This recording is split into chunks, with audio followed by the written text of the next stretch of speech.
সকালে আর বিকেলে দিনে ২ বার দুধ দোয়ানো হয় বাথানে। গবাদি পশুর প্রতিপালন এবং সংগ্রহের জন্য চারণভূমিতে নির্মাণ করা অস্থায়ী খামারকে সাধারণত বাথান বলে। এই বাথানটি সিরাজগঞ্জের শাহজাদপুরের পোতাজিয়া ইউনিয়নের বহলবাড়ির মৌজায়। পোতাজিয়া ইউনিয়নের বাথান এলাকায় বাথান আছে অনেক, কোনোটায় শতাধিক গরু আবার কোনোটায় সহস্রাধিক। চলনবিল এলাকার আওতাধীন বড়াল, গোহালা, ধলাই, সোনাই, চিকনাই ও বরেশ্বরী নদীর অববাহিকায় চারণভূমির অভাব নেই। নভেম্বর থেকে এপ্রিল পর্যন্ত গরুর পাল এভাবে পালন করা হয় বাথানে।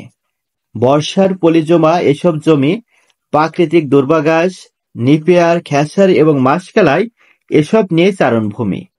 শাহজাদপুরে দেশের বৃহৎ গোচারণভূমি গড়ে তোলার নেপথ্য কারিগর কবিগুরু রবীন্দ্রনাথ ঠাকুর। বৌরি, পোতাজিয়া এবং রামকান্তপুর মৌজায় ১২০০ একর জমি লাখেরাজ হিসাবে দান করে তিনি প্রণোদনা জুগিয়েছেন বাথান সংস্কৃতি বিকাশে।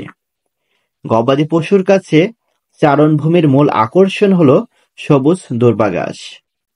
কয়েক লাখ গরুর প্রতিদিনের খাবার প্রাকৃতিক উৎস থেকে সহজলভ্য হওয়ায় শাহজাদপুরের বিস্তীর্ণ বাথান ভূমিকে অনেকেই বলে থাকেন বাংলাদেশের নিউজিল্যান্ড। বাথানে পশুপালন চলে ৬ মাস। দেশি ও বিদেশি জাতের গরু ধারাবাহিক সংকরণের ফলে বাথানে এখন উন্নত জাতের গরুই বেশি। শাহজাদপুরের বাথানগুলো থেকে প্রতিদিন সংগৃহীত হয় ৪ লাখ লিটারেরও বেশি দুধ। বলা হয়ে থাকে শাহজাদপুরের বাথানের দুধ দেশের অন্যান্য অঞ্চলের দুধের চেয়ে উৎকৃষ্ট এবং বৈশ্বিক বিচারে সবচেয়ে বেশি ফ্যাট সমৃদ্ধ। সকালবেলা এই গরুগুলোর দুধ দহন করার পরে এদেরকে চারণভূমিতে নিয়ে যাওয়া হয়। সেখানে সারাদিন খাওয়ানোর পরে সূর্য যখন পশ্চিম আকাশে হেলে পড়ে তখন এই গরুগুলোকে আবার বাথানে ফেরত নিয়ে আসা হয়। এই বাথানে নিয়ে আসার পরে যার যার গরুকে তারা খোল, ভুসি এবং অন্যান্য শর্করা জাতীয় খাবার খাওয়ানোর পরে গরুগুলোর দুধ দহন করার জন্য প্রস্তুত করা হয়। দেখতে পাচ্ছেন এখানে একজন মুরব্বী তার গরুগুলোকে ভুসি খাওয়ানোর জন্য প্রস্তুত করছে। এভাবেই এই বাথানের শ্রমিকেরা গরুগুলোকে দুধ দহনের পূর্বে খোল, ভুসি সহ অন্যান্য শর্করা জাতীয় খাবার খাওয়াইয়া থাকে।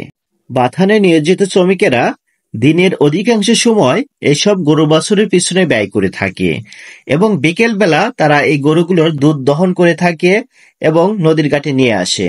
একাধিক বাহনের মাধ্যমে চালান হওয়া এসব দুধের গন্তব্য বাঘাবাড়ি মিল্ক ভিটা এবং একাধিক কোম্পানির কুলিং সেন্টারে।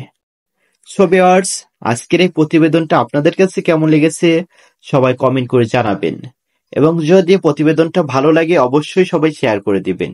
আপনাদের সবাইকে অসংখ্য ধন্যবাদ।